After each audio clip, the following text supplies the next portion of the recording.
కరెక్ట్గా 3 నెలల కిందట తెల్లవారుజామున ఒక జిల్లాలో ఒక ముగ్గురు ఉపాధి శ్రామికులు నడుచుకుంటూ వెళ్తున్నప్పుడు ఒక ఆటో వచ్చి వాళ్ళని గుద్దడం వల్ల ఆ ముగ్గురు ఉపాధి శ్రామికులు చనిపోవడం జరిగింది.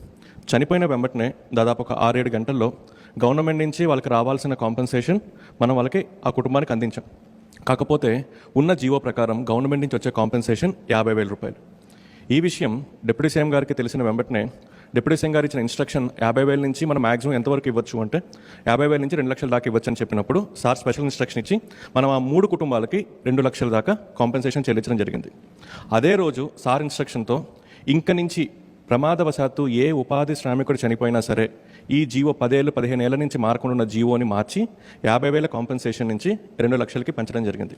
దాంతోపాటు మరుసటి రోజు మళ్ళీ డిపార్ట్మెంట్ వాళ్ళందరినీ డిప్యూటీ సీఎం గారు పిలిచి ఈ 2 లక్షలు కూడా ఆ కుటుంబానికి సరిపోకపోవచ్చు అని చెప్పి వారం పాటు ఒక మిషన్ మోడ్లో అందరి చేత ఇన్సూరెన్స్ చేయించి ఆ ఇన్సూరెన్స్ నుంచి మళ్ళీ 2 లక్షలు వచ్చే విధంగా చేశారు. అంటే ఒక జిల్లాలో 3 ఉపాధి శ్రామికులు చనిపోతే మేమనుకున్నాం ఆ ముగ్గురికి రావాల్సిన కాంపెన్సేషన్ ఇస్తే సరిపోతుంది అనుకున్నాం. కానీ డిప్యూటీ సీఎం గారి ఇన్స్ట్రక్షన్ మేరకు ఆ ముగ్గురికి వచ్చే కాంపెన్సేషన్ 50,000 నుంచి 2 లక్షలు పెంచి దాంతోపాటు ఇన్సూరెన్స్ నుంచి ఇంకొక 2 లక్షలు. అంటే ఫ్యూచర్లో ప్రమాదవశాత్తు ఏ ఉపాధి శ్రామికుడు చనిపోయినా ఇంక నుంచి వాళ్ళకి 50,000 కాదు ఆ కుటుంబానికి తోడుగా 4 లక్షల రూపాయలు వచ్చే విధంగా చేయడం జరిగింది.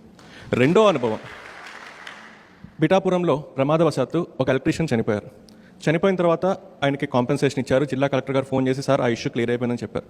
అయిపోయిందని చెప్పిన తర్వాత కూడా సార్ మమ్మల్ని పిలిచి అసలు ఎంతమంది ఎలక్ట్రీషియన్లు ఉన్నారు, నిజంగా ఎలక్ట్రీషియన్ కనుక ఒక ఇన్సులేటెడ్ గ్లో వేసుకుంటే చనిపోయేవాడా, మంచి మంచి ఇన్సులేటెడ్ ఇన్స్ట్రుమెంట్స్ వాడుంటే చనిపోయేవాడా, ఇన్సులేటెడ్ షూ వేసుకుంటే చనిపోయేవాడా అని చెప్పి ఒక సర్వే చేయించి సర్వే ప్రకారం ఉన్న 323 మంది ఎలక్ట్రీషియన్స్ని ఐడెంటిఫై చేసి ఇంకా పిఠాపురంలో ఏ ఎలక్ట్రీషియన్ చనిపోకూడదు అని చెప్పి మీకోసం ఈరోజు ఇన్సులేటెడ్ ఎక్విప్మెంట్ని, ఎలక్ట్రికల్ ఎక్విప్మెంట్ని, ఇన్సులేటెడ్ గ్లౌస్ని, ఇన్సులేటెడ్ షూస్ని, దాంతోపాటు ఇన్ని చేసినా ఇంకా ప్రమాదవశాత్తు ఎవరైనా పొరపాటున చనిపోయినా మీ అందరికీ ఇన్సూరెన్స్ని స్వయంగా ఆయన అరేంజ్ చేయడం జరిగింది.